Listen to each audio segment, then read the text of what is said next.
Welcome to హెచ్ఎన్9 TV. Kovur నియోజకవర్గంలో ఎన్నో అవమానాలు, ఎన్నో కష్టాలను ఎదుర్కొని నియోజకవర్గంలో తనకంటూ ఒక ప్రత్యేకతను సాధించుకున్న వేమిరెడ్డి ప్రశాంతి రెడ్డి గారు మన ముందున్నారు. ఆమెతో మాట్లాడదాం. మేడం, ఎంతటి భారీ విజయాన్ని అందుకున్నారు కోవూరు నియోజకవర్గ ప్రజలకు మీరేం చెప్తారు? భారీ విజయం. ఇది నా విజయం కాదు, కోవూరు ప్రజల విజయం. అదేవిధంగా కామాక్షమ్మ ఆశీస్సులతో, చంద్రబాబు నాయుడు గారి మీద నమ్మకంతో, వేమిరెడ్డి ప్రభాకర్ రెడ్డి గారి మీద నమ్మకంతో ప్రజలు నన్ను ఇంత భారీ మెజారిటీతో గెలిపించారు. వాళ్ళ సమస్యలు ఏ విధంగా మీరు తీర్చబోతున్నారు?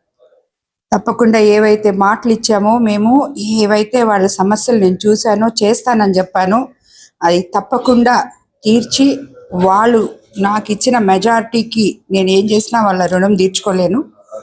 వాళ్ళకి ఇచ్చిన మాటలు వాళ్ళందరూ సంతోషంగా ఉండేదానికి తప్పకుండా అవి చేసి వాళ్ళ రుణం తీర్చుకోవాలని 5 సంవత్సరాల్లో అనుకుంటున్నాను.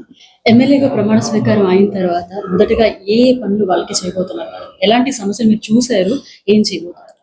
మొట్టమొదటిగా ఎక్కువగా వాటర్, నీళ్లు లేక చాలా మంది బాధపడుతున్నారు ప్రతి విలేజ్ లో. ఫస్ట్ అది ఎవరికైనా చాలా అవసరం కాబట్టి ముందు అదే చూస్తానని చెప్తాను.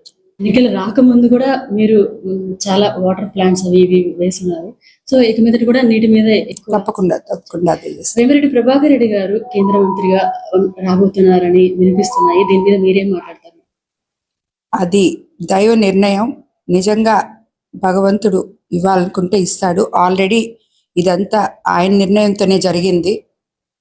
మేమిద్దరం కూడా, ప్రజలు మమ్మల్ని గెలిపించారు, వాళ్ళకి ఏం చేయాలో ఆలోచిస్తూ ముందుకు పోతాము. కానీ మనం ఆల్రెడీ ఎమ్మెల్యే, ఎంపీ అయిపోయాము, నెక్స్ట్ మినిస్టర్లు ఎప్పుడు అవుతాము అనే ఆలోచన మా ఇద్దరికి ఉండదు. ఒకవేళ భగవంతుడి నిర్ణయం అయితే అదే ఉంటే అదే జరుగుతుంది. వేమిరెడ్డి ప్రశాంతి రెడ్డి గారిని కూడా మంత్రిగా చూడొచ్చు. అదే చెప్పాను కదా, ఏదైనా కానీ మేముగా పోయి మాకు కావాలి అని చెప్పి మేము ఏ రోజు అనుకోవటం లేదు, దాని గురించి ఆలోచించట్లేదు. జరిగితే ఏదున్నా భగవంతుడి నిర్ణయం. మరిన్ని అప్డేట్స్ కోసం మన హెచ్ఎన్9 టీవీ ఛానల్ ని సబ్స్క్రైబ్ చేసుకోండి.